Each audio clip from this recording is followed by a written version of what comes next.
What's up, everybody? Welcome to the Good Wolf Project. I'm your host, Jerry Scarlato, and today's conversation is with Alan Lazaros. Alan is the CEO and co host of Next Level University, where his major purpose is to help people connect their success with their fulfillment. They are not the same thing, and you need to figure out where you fit in both in order to have both, which we get into in this conversation. Success does not necessarily mean fulfillment, and fulfillment does not necessarily mean success. So, if you want both, it's important that you understand both. Another major theme that you'll hear throughout this conversation is internal work, the internal work that it takes to figure out who you are so that you quit bumping up against the world and bumping up against reality. Because if you feel yourself constantly bumping up against reality, and it's constantly pushing back on you and you feel like you're stuck in one place, there's a reason. And the major reason is you. You have not done the work to figure out your internal world. Sometimes it takes a traumatic event. Alan will talk about his. I talk about mine regularly, going through a divorce and closing a business in the same year last year. But sometimes it takes traumatic event. Sometimes if you actually do the work, you can start to do that without having to have that traumatic event. So that's one of the major themes and one of the major themes of life in general, just doing the internal work that it takes to be able to figure out how you can work with reality and work with the world instead of constantly feel like you're working against it. So before we get to that episode, of course, make sure you hit pause and go quickly give us a review. You can give us up to a 5-star review on any of the platforms. Greatly appreciated that you do that. Also, if you're listening on or watching on YouTube, you can go ahead and hit that subscribe button. The more subscribers we have, the more people we reach. So I appreciate you taking the time to do that. Now, again, get your pen and paper out. This is a good one that we go in depth on how you can look at yourself so that you can get more out of your world. Enjoy this conversation with Alan Lazaros. Alan, good to connect, brother. Glad to have you. One of the things that I always like to connect with people about is that big shelf you have behind you. I'm assuming you're a reader a lot like I am, hence all the books you got going on there. I always love to see that. So I'm curious, what's a book you've read lately that has had a big impact on you? That you've pulled just one good idea out of that you're just like, yeah, that I can take that and run with it. The book that I read recently, so my girlfriend and I, we drove from Massachusetts down to South Carolina to visit her family, and we listened to an audiobook. Steven Pinker, it's a book called Rationality. It's right behind me. So it's actually the first one of these five over here. And by the way, it's interesting. So there's wolves. I don't know if you can see this at all, but my bookends are wolves. Hello? Oh, yeah, yeah, yeah. Oh, that's Yeah. cool. Yeah, so good wolf, bad wolf type of Yeah, thing, right? yeah. And so I've always resonated deeply with the wolf because it's like it's a pack animal and but also sometimes you feel like the lone wolf, right? Mm, And so anyways, it's a great metaphor, but the book that I just put there because I just bought the hardcover after we listened to the audiobook, and it's become one of my favorite books of all time because it's really validating for the way I already think. I'm a computer engineer, mathematical, analytical, hyper rational thinker. And growing up, I always thought everyone was very irrational and kind of lazy. And I realize now that I'm just hyper rational and very hardworking. But mm, that wasn't my old conclusion. mhm, And so it's not that everyone else is irrational and emotional and lazy. It's that I'm just a hyper rational, mhm. super hardworking person. And again, that was hard to give myself for sure. Dude, all of us, we our own selves are the hardest ones to look at. So, you know, it takes you a while to kind of figure yourself out. And if you don't take the time to actually figure yourself out, then I think you're just going to have a much harder time in general. So the fact that you have that awareness and that's if that's the book that helped you find it, it's funny you say that. I am reading a book by Joe Dispenza. He's got a bunch of books. Breaking the Habit of Being Yourself. I'm rereading Mhm. it. I read it 5 years ago, and I'm rereading it now. And I understand it better because I understand myself better. Yep. 5 years ago, I didn't understand it. I'm like, I didn't get it, and I thought a lot of it was just kinda like woo-woo stuff, right? But now because I understand myself and I understand the work it takes to understand yourself, I understand the book better. So, that's the work, and that's why I think reading is so powerful because you can find something that can help you go, "Oh, that's that's why everything seems different because I think this way and a lot of people think that way, or I am way over here, whereas most average people, not average, but the average person is here." Yeah, the bell curve So, thing. mhm. But, My m Oh, go go ahead. ahead. Yep. Well, I was gonna say I got rationality down here too, which I have not started yet, but now that you've mentioned it, I'm gonna go ahead and I'm gonna put that on my next to read. It is it's a tough read. It's not I think I I mean, you started gotta it. yeah, you gotta sit down with it. It's Mhm, that's actually why I got the hardcover because it's hard to follow some of it because it's very mathematical. And I think that tends to be my modality of thinking. So for me, it was pretty easy. But at the end of the day, I want to unpack this thing. It's brilliant. I mean, he's a genius. mm, I'm just gonna call it. He's a genius. Steven Pinker is a genius, and it's in my opinion the most powerful book in a world that I think has become much more irrational. mm. Why do you think that's happened? The perpetuation of the tail ends of the bell curve on social media has skewed the perspective of self and of the world. And I often use the GPS as a great metaphor. So I have a self-driving Tesla that I'm so blown away by because I'm a computer engineer and I went to a tech school, kind of like a mini MIT in Massachusetts called Worcester Polytechnic Institute. And so I've been waiting for a self-driving car for 10 years. I'm the weirdo in this. I've been waiting for this. This is awesome. It literally drives itself. It's so cool. Again, you're supposed to supervise, so I'm there, but like it's doing most of it. And Mm, that was through 8 states, so it was cool. But anyways, so the way the analogy, the metaphor that I use that is that this Tesla has 9 cameras. So it has 3 in the front, right, left, and center. It's got 1 in each passenger side door, driver's side door, uh, passenger and driver side front doors. And then it's got 1 in the rear sides, and then it's got 1 in the very rear, and then it's got 1 inside the car as well. And it stops the self-driving if one of the cameras are what it calls occluded. It says camera is occluded, like rain or mud or whatever gets on the camera. So you gotta wipe the cameras. And I think that's what happens to us when we're not self-aware. If the right camera, passenger side, driver, front doors are occluded, that camera's occluded, and a truck's coming, you can't make the right decision. It can't make the right decision to move away from the truck.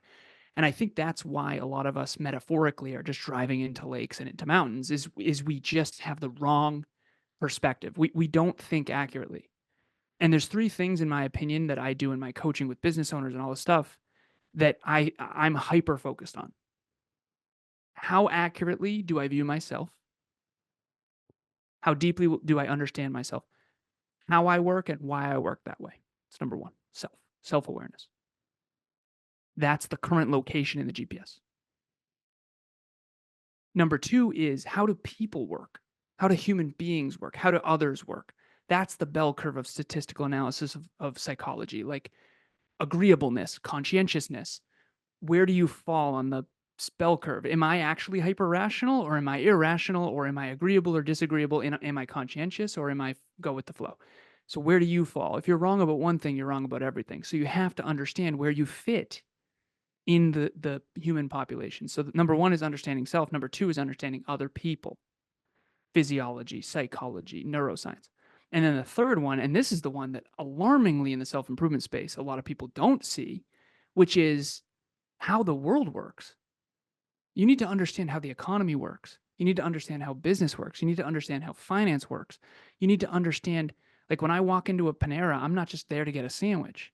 I understand their P&L and I understand where it's headed and I can see the kiosks and I can see how they're doing things, the logistics.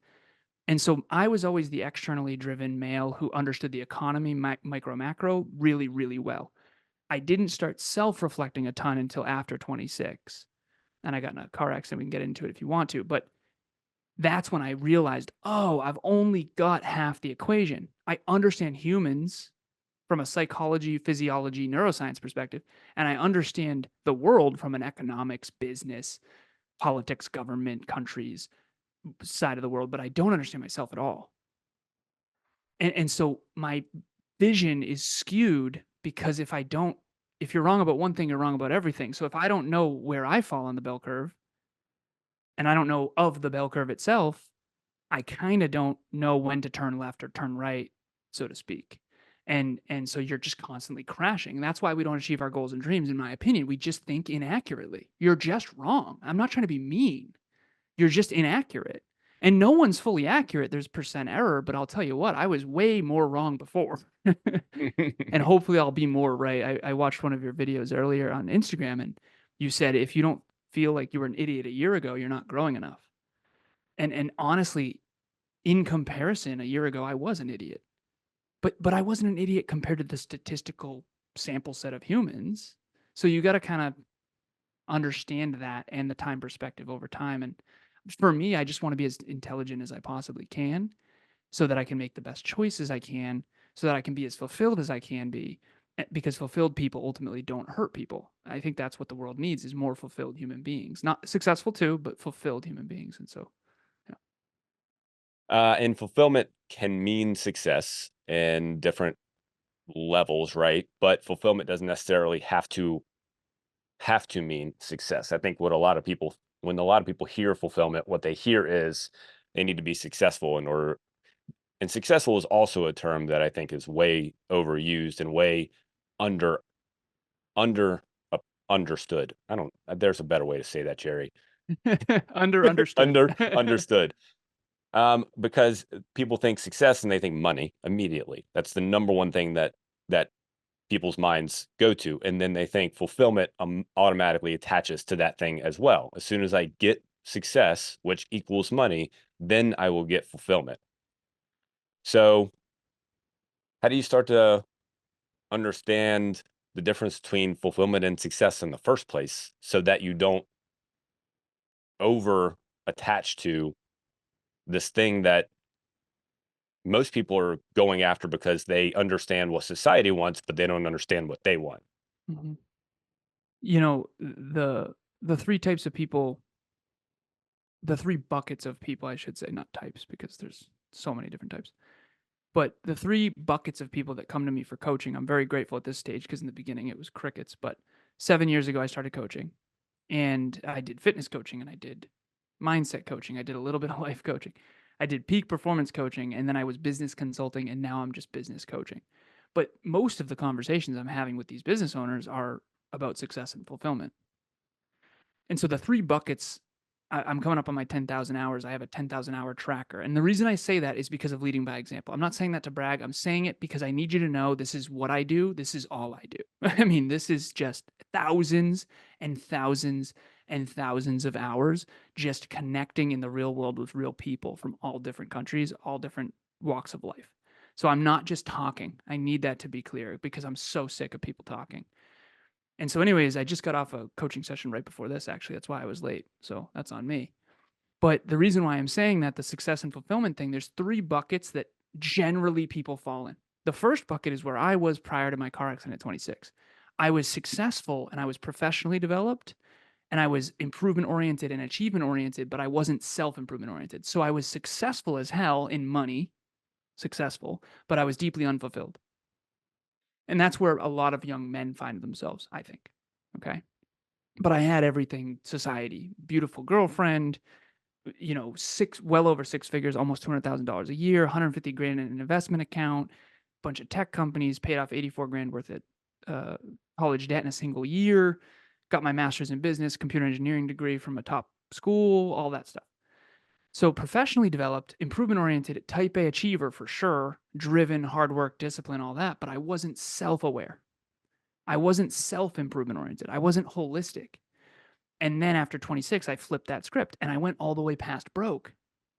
I started my own company and I went from successful and deeply unfulfilled to super fulfilled and aligned and loved my life, but I was broke.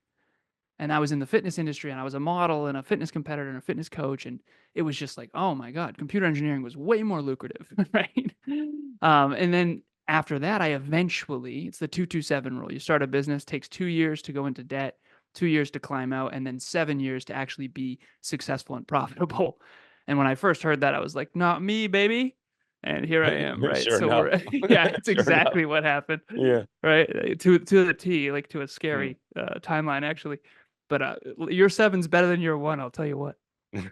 So anyway, and this is technically 9 years ago because I the car accident was 9 years ago, but Mhm. several different companies, blah, blah, blah. The point is that the 3rd bucket is the bucket my client Yvette is in. Yvette's been doing what she's doing for 16 years straight. She's amazing. She literally has hosted I remember when I first found this out. She's hosted a connection session. She does nonviolent communication, she does inner work, she does vulnerability, courage, that kind of stuff. Awesome human being. Hardworking type A, kind of recovering from the type A, being holistic, kind of like me. 16 years ago, she started doing a connection session about nonviolent communication and helping people in their relationships weekly for free. 16 years ago. Hasn't missed a single week. Eventually started that into a podcast. She's just crushing it. So she came to me and I'm sitting there going, "You're crushing it." She's like, "No, no, I know. I know. And that's awesome. I'm already great at what I do. I already love what I do. I'm already deeply fulfilled and successful. I just want my life to be an amplified version of what it already is, but I don't want to work 12 hours a day like you, Alan." And I was like, "Okay, cool." So that's the 3rd bucket, and I think that's what everyone wants, which is to be and I'm finally in the 3rd bucket, although I still want to work 12 hours a day, 6 days a week because 'cause I'm insane. But I'm in the 3rd bucket now where I'm both fulfilled inside of me and successful externally as well. And I think that that's really hard to get because it requires both professional development and personal development, which are very 2 different things. I mean, I've met some professionally developed engineers that are world class at their craft and they make millions of dollars. And they are still playing Halo, not connecting with their wife, just emotionally immature children. Seriously, and then I've met these holistically well-developed, amazing, heart-driven, vulnerable, courageous humans that are emotionally mature, but they aren't winning in the economy. And I'm going, "Whoa." Like, the world needs people that are both ambidextrous in the 21st century. The 21st century needs leaders who are emotionally developed and professionally developed, who can think rationally and intelligently and structure and discipline and logic and also emotional well-being, emotional warmth, empathy, vulnerability, courage. So I think we're all on one end or the other. We're all righty or lefty on the bell curve, so to speak. And I was professional development. That came really easy to me. Achievement came really easy to me. What didn't come easy to me was warmth and vulnerability and courage and emotional intelligence and empathy and that kind of stuff. And I think we all fall on one end or the other. Um, and so hopefully that answers your question. Yeah, I think I would say men on average probably don't fall into that bucket very well. Yeah. Again, on average, there are certainly men that have an emotional, you know, way about them much better than others. I would say I, I grew up with 2 sisters, and I also was in the fitness industry for 10 years before this, 15 years before this, really. And most of my clients were women. So I think being in that environment, I had a, a, a little more connection with, some emotional well-being and emotional intelligence because of that. I wouldn't Mhm. say that that was because of my own doing. I would say it was just the environment. I adapted myself to the environment, and therefore I was more prone to have that, have a little more emotional capacity to me. But certainly men on average don't fit into that bucket very well. I'm not saying that they all fit into the logical bucket either, but nonetheless, I would say a lot of them have a hard time with that. So with that, I want to hear about the car wreck, and I think that that's gonna help us understand how you start to understand yourself better. Because my belief is that, and I know that you believe this as well because I heard you say it literally in one of your videos, is that until or unless you actually go through some level of extreme conflict in your life, you're going to have a harder time making this kind of connection, wanting to go inward and see what kind of person's actually in there, and then pulling them out and then trying to build that externally. I think it's hard to want to really do that if you've been, I'll say, given things your whole life, which I have been up until a certain point. My early life was pretty damn easy. I was athletic. It was easy for me to be good at things as far as being athletic go. Even in school, not that I did great. I mean, I got whatever I be average, whatever it was. But it was, I didn't have to put a ton of effort into that. My parents, we were upper middle class. Dad did a lot of things for me. So I fit into that spoiled category, if you will. And I didn't have to do a whole lot of things to overcome adversity because a lot of times mom or dad would step in and they'd figure it out for me. So it actually took me a little longer time to start to like bump up against, like you say, drive off the ravine, fall off the cliff, bump up against the 18 wheeler. I had to do that a lot. And actually, last year I went through two things: got divorced and closed a business within about a 3-month time frame, both of which were in my life for 10 years. Whoa. And, and those were the things that really shifted me. Like those were Whoa. the things that I really had to go internal and start to look at myself and go, what do I actually like? Who am I actually? And how do I bring that better to the world? So that's a long way And to that was me. the beginning of The Good Wolf? Is that So true? I actually started that a year, January 2023. I had started the podcast. So I had it for a year before I shut the gym down and got divorced. Once that happened, then I changed it to the Good Wolf Project. It was the Good Wolf Radio before that, and I changed the name to the Good Wolf Project because I wanted to be more deliberate about the name because we are all a constant project. 100%. We are all a constant project. Yep. So that's where that name change come I from and love that it. more deliberateness came from. The Good So Wolf Project, which is to uncover more of the light. Yeah, I read the bio. I again, I resonate so deeply with that because what better thing to work on than yourself? and that's and I like I said, that's what we're constantly doing. We kind of talked about this before when we were getting in, talking before we got started, but it's a moment to moment decision to choose number one to be conscious, and number two to decide if you're going to let the experience that you're currently dealing with, if you're going to react to it, if you're going to respond to it. Mhm. And in that choice, you're basically deciding on if you're going to be a human or if you're not. I don't know if that's the correct way to say that, but what I'm saying is you're basically deciding if you're going to be you or if you're just going to be whatever. If you're going to be an irrational, just you're just going to react to everything instead of respond to things. But I want to go back to your I said all of that to be able to get to your car crash. Mhm. So how did your car crash change your perspective on how you needed to start to look at yourself? Yeah. That was the wake up call. It was 100% the wake up call. So in order to share that and have it make enough sense to really be a catalyst for people, I would need to provide context to when I grew up a little bit. So Mhm. the childhood that you mentioned, number one, it's so cool that you're willing to own that it was easy, because I think that it's so interesting how the people who did have quote unquote it easy, and I know it wasn't all easy, right? Have trouble owning that. But you know what's just as hard to own, if not harder, is how awful it was. So my childhood was I mean, none of that. Everything you said, not even a little bit, right? So when I was 2 years old, my father died in a car accident when he was 28. His name was John McCorkle. He came from a big Irish Catholic family. My mama and papa, my grandma and grandpa. So his parents had 6 children. They had Jim, Joe, John, Jane, Joan, Jeanette. Yeah, all begins with J. Yeah. So that was the McCorkle family. And then I had a stepfather from age 3 to 14. So father passed away in a car accident when he was 28 when I was 2. I had an older sister who was 6, mom who was 31. Mom was a stay-at-home mom. Stepfather comes into the picture. My mom and stepfather did not get along. That is the most polite way I can possibly put it on a public medium. I'll leave that there. They also love to party. Leave that there too. From 3 to 14, I playfully now refer to that part of my life as boats and BS.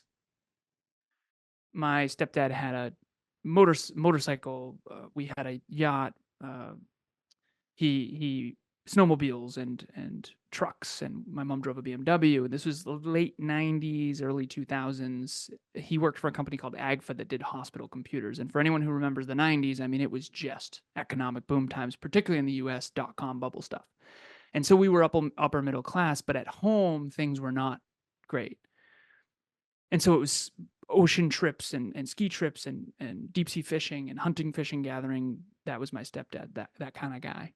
And they love to party too. So then the law of attraction of that, right? So when I'm 14 years old, my stepfather leaves. He takes his entire extended family with him. I haven't seen a single one of them since. 14 was the hardest year of my life. Didn't realize it until my 30s. I often joke. I say guys can't even ask for direction, never mind get a therapist. So I got a No therapist. I doubt. got a therapist in my 30s. I was actually on with her earlier. Her name's Carol. And I've really explored. I've rewatched the movie of my own life. I've reread the book of my own life time and time again, partially just to serve as a podcaster, but the other part was just to explore my own understanding. You read that book again and now you get it. Do that with your own life. That's the key. And so anyways, I get it. I didn't understand this at the time. As a matter of fact, I just buried it, right? So 14 years old, stepfather leaves, takes his whole extended family with him and 90% of the income. So he gets the yacht and the apartment building. We get the house and the dog. My sister that same year moves out with her older boyfriend. That same year, my mom gets in a fight with her sister, my Aunt Sandy, and my Aunt Sandy ostracizes us from her entire side of the family. I have since only seen one of them. His name's Jeff, 8 years later.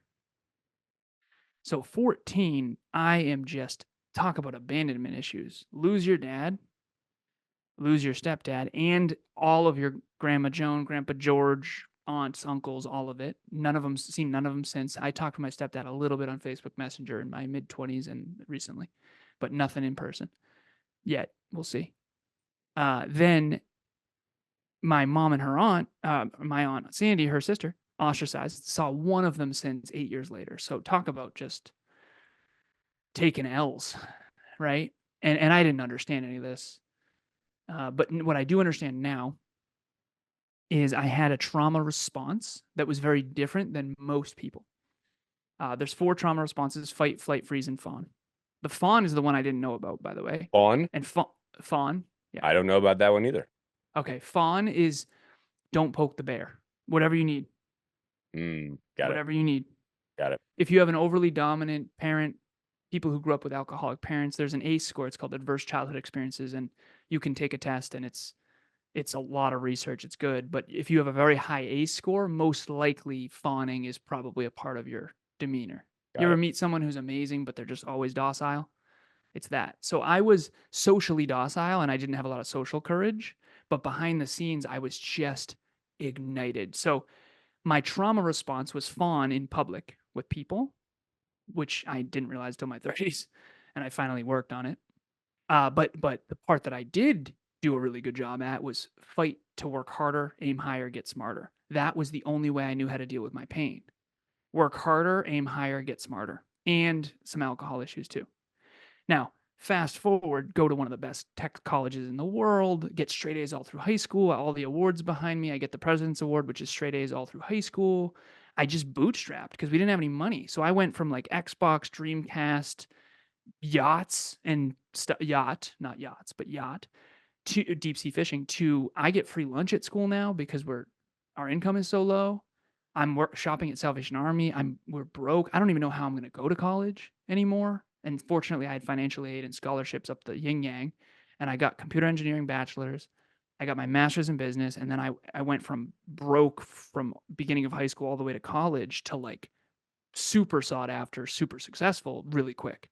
Computer engineers are very needed. So it was just job after job after job. I mean, iRobot, Tyco Safety Products, Lens Americas, Sensata Technologies, which used to be Texas Instruments, and I eventually landed a company called Cognex, and there was several others too.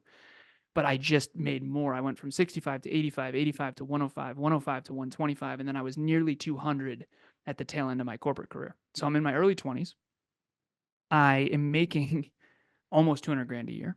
I paid off $84,000 worth of debt in a single year, college debt.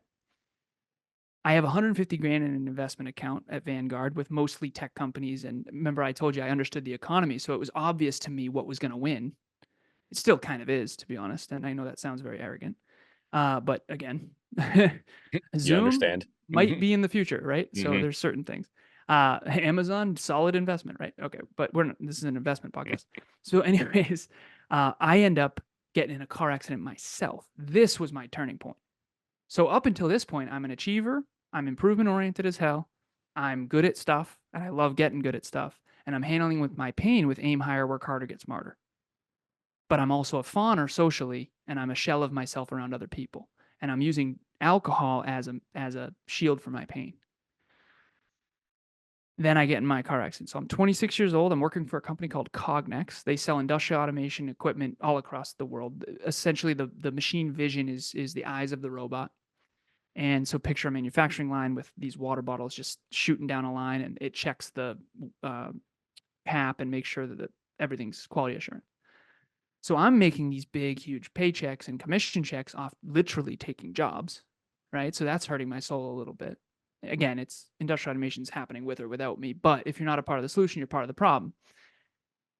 I'm up in New Hampshire with my little cousin. We're playing Call of Duty, nothing crazy. And we're going to TGI Fridays. I'm not partying, not drinking. It's 2015, dark winter night, and the snowbanks were covering the signs. It was a really bad winter back then. And there was a yield sign that I didn't see. I ended up on the wrong side of the road, my fault. And I look up and I see in front of me what I think is a Mack truck right in front of me. Now, fortunately, I wanted to save money, pay off all my school debt, and invest all my money. I'm pretty hardcore with stuff. I'm sure that's coming off. And I bought a car, a 2004 Volkswagen Passat, 5 grand cash. And I used to call this car the Tank. German engineered steel trap of a car, safest vehicle ever. Fortunately, I bought that car. So thank you, Volkswagen, for saving my life. Also, it was not a Mack truck. So I had the moment, like, this is the end. I had the moment. This is no chance. Calculated, computer engineer, impossible to live. Over. Fortunately, it was a lift kitted pickup truck. It wasn't a Mack truck. There's a lot of those in New Hampshire, big lift kitted pickup trucks. Whole car front end completely smashed in. Both airbags deploy. He hurts his knee on the airbag. I hurt my face on the airbag. But physically, we're okay. But remember, my dad died at 28 in a car accident. And I've seen pictures of his car. And my car does not look very different.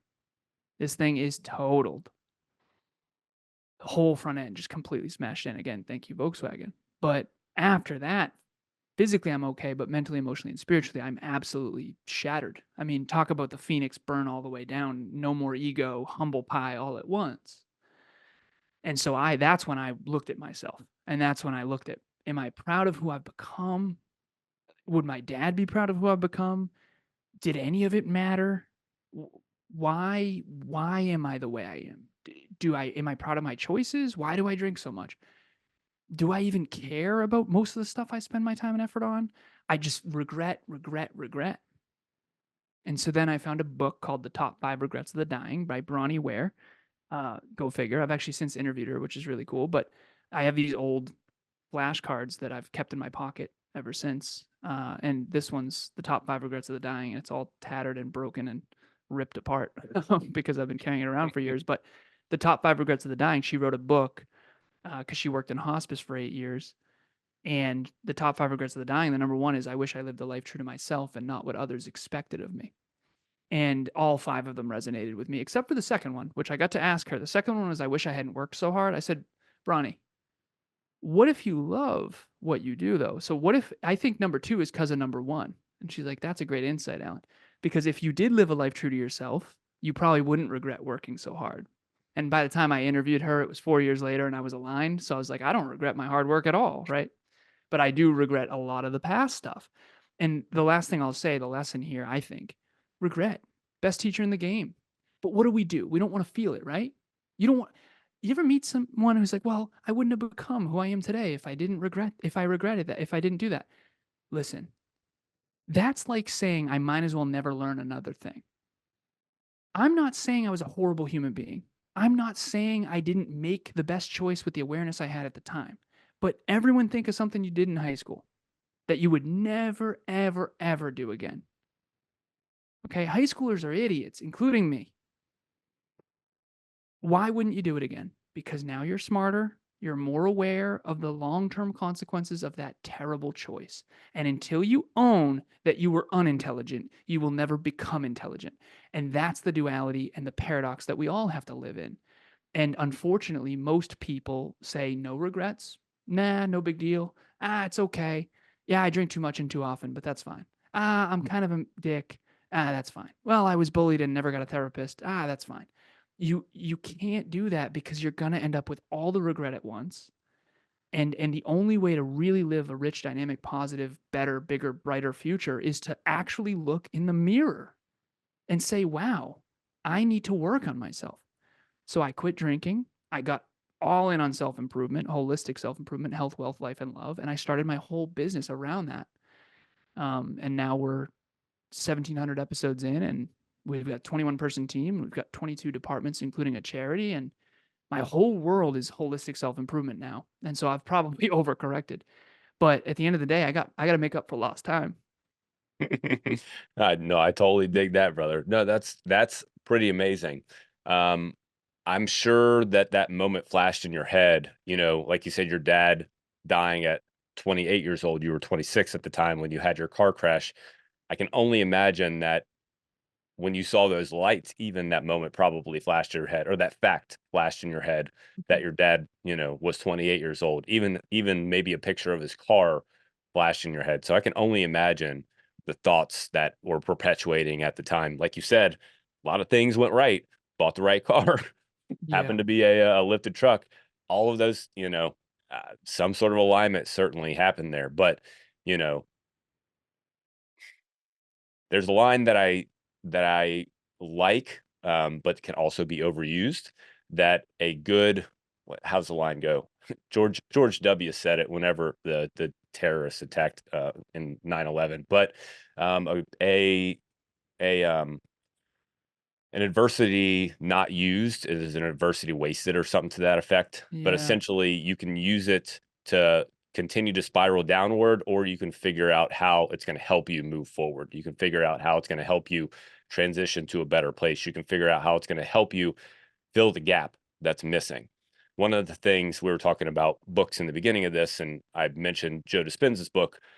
So one of the things that one of the recent chapters I listened to, he's talking about how we tend to bury our own identity with these other thoughts and feelings and emotions. You're talking about burying yourself to a degree um, being such a successful person financially. That's one of the ways that you buried, maybe because you weren't able to be more socially accepted, Mhm. accepted or socially outward, or you didn't know yourself well enough. So you buried that by being more financially successful. So how did you start to open yourself up then? You said you dove in and started becoming a different person. What are some of the first steps that you took? Because that's the hard part. Like, how do you convince yourself, somebody to go, hey, you're the problem. You're the problem. You've got Mhm. to start looking at yourself. So what are the steps that you started to take to be able to do that, to open your mind even to change?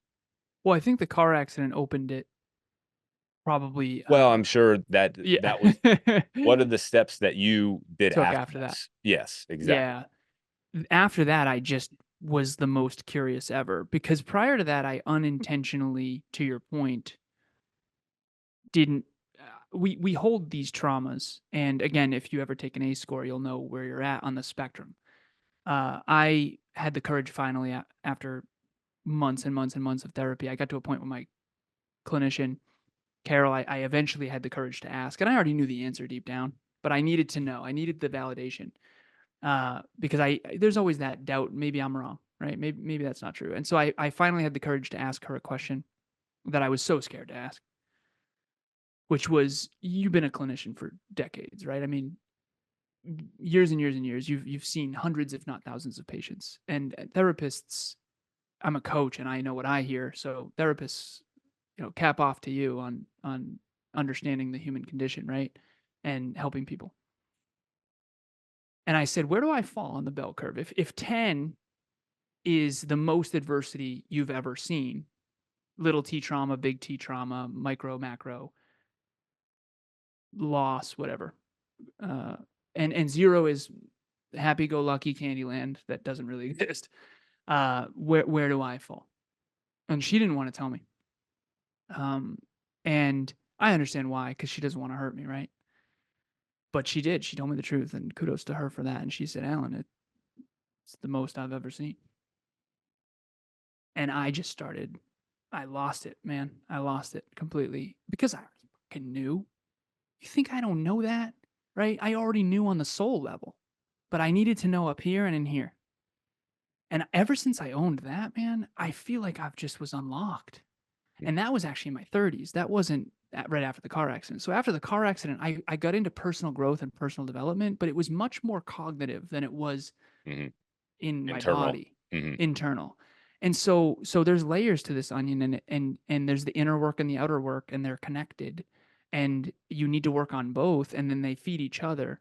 But I I was not I didn't resonate with a lot of the personal development content, and this is actually really scary to share because I never had the courage to share shit like this in the past. But I don't struggle a ton with self-doubt. I don't struggle. Things come pretty easy to me. I've never felt like I'm not going to be successful. Like Kevin, my business partner, he's like, "How did you know this would work?" And I said, because you can't do 1,700 episodes, get better every single time, add tons of value to tons of people, and not eventually have it work out. And underneath that is I just know business and I know finance and I know how to do this. Like this feels very, even this articulation of all this feels very Natural. natural for me. Mhm. I've always been good at stuff like that. And I know a lot of people don't resonate with that because they struggle with self doubt every day, right? I don't have that. And by the way, anyone listening knows it. I make people so insecure because they know that I don't struggle with what they struggle with. But I'll tell you what, there's two types of courage. And I didn't know this until recently. The first type of courage is competence courage. I'll give the speech, I'll write the resume, I'll apply to the job, I'll go to the interview. That stuff was easy for me. Like, whatever, right? You know what wasn't easy for me? Setting and honoring boundaries. You know what wasn't easy for me? Standing up to my stepdad. You know what wasn't easy for me? Calling people out on their BS, right? I was a social coward. Remember we talked about fawning. Mhm. See, everyone would say, "Oh, you got to give the speech. You got to get out there. You got to put yourself out there. You got to say yes more." No, I do not need to say yes more. That's the worst advice ever for someone who already says yes to everything, who appeases people because they don't feel loved deep down. So for me, Kev and we've learned a lot from each other. He's afraid he won't add value. I'm not concerned by that at all. I'll change the way you think. I'll change your life. That's all great. I'm not afraid of my competence. I don't feel like I'm not good enough. I've always felt smart enough. I've always felt capable enough. I've always felt driven. I've always felt hardworking. Like all that's all good. What I'm really concerned about is being hated, disliked, shit on, unrelatable. Kev, everywhere we go, everyone loves the dude.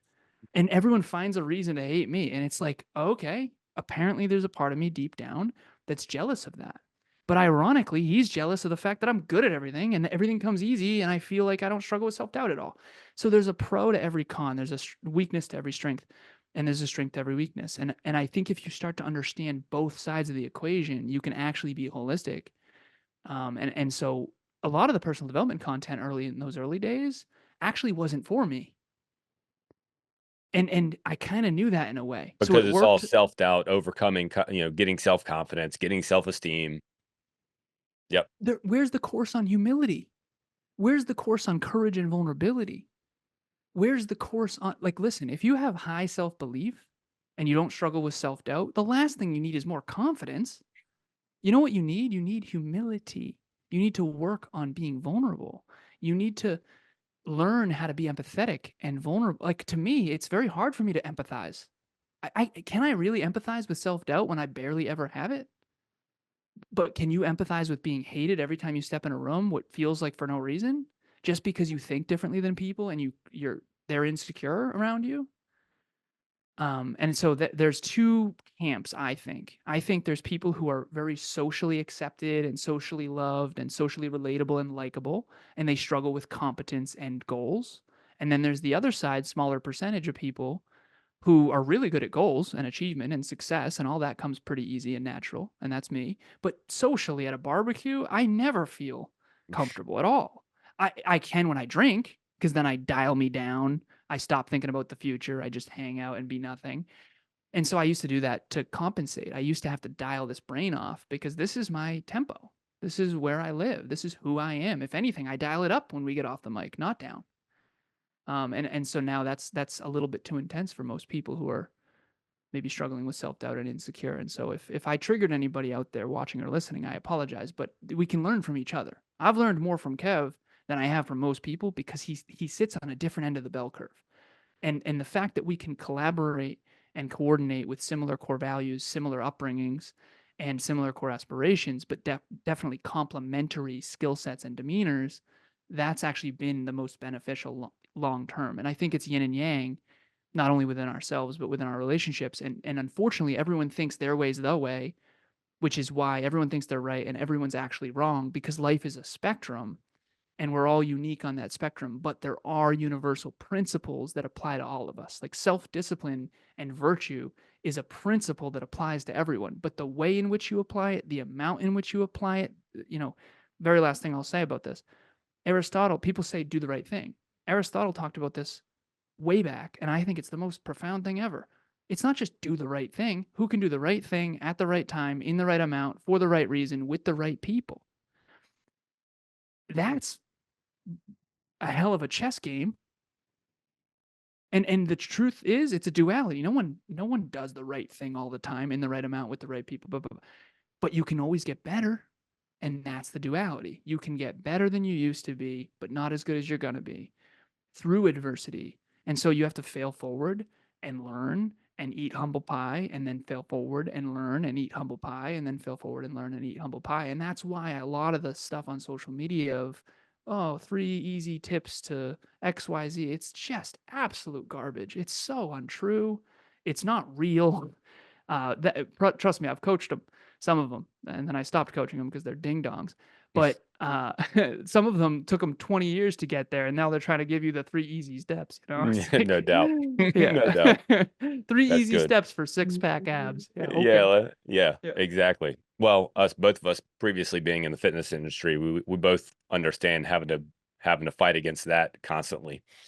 That was a great place to stop. I think that dichotomy right there that you just explained, those two different kinds of people, is a great place to leave people to start to think about where they fit on that. Like you said, most people will fit over in this category, not in the hey, I have plenty of I don't have any self doubt. I can go.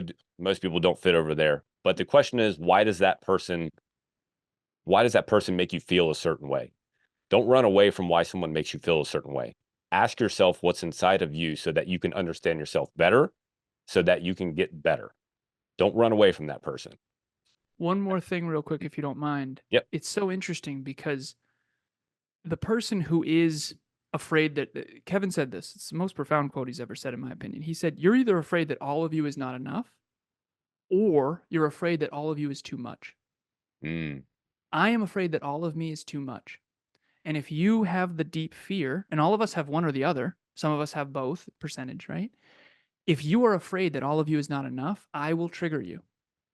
You know what's ironic? I'm insecure about your insecurity, right? So I dim down to make you feel better. It doesn't actually help you because now you don't get the mirror you need.